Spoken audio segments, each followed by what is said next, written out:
Magbo-book naman ako ngayon sa cruise around the world. Select find your new adventure.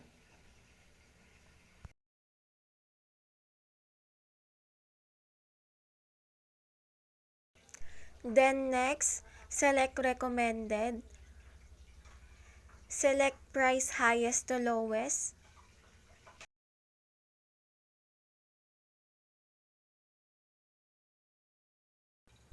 So ayan, mamimili naman ako.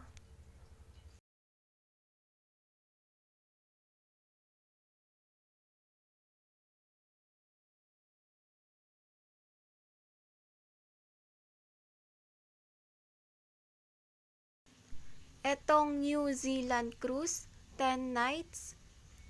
Select view itinerary.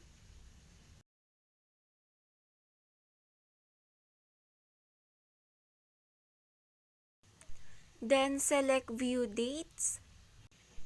Piliin natin tong Thursday, November 28, 2024.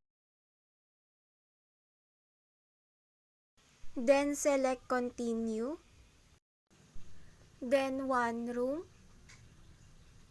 and one adult. Mamimili naman ako ng room type. Ito, click select. Mamimili naman ako ng suite room. Ito, click select. Then next, midship, click select.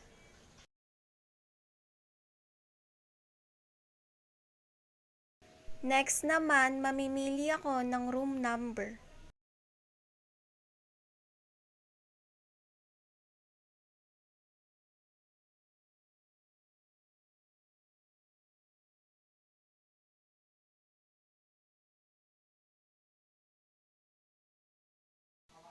Dito naman, who's traveling, guest info, ilalagay ko dito yung pangalan ko.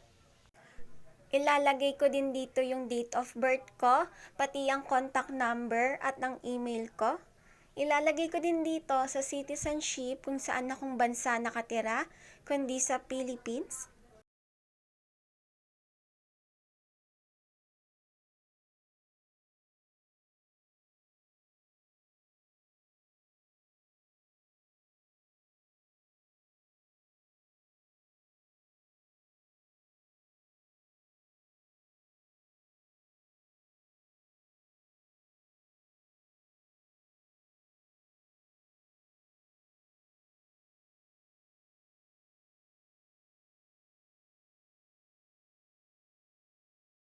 So, ayan, nakapag-book na ako.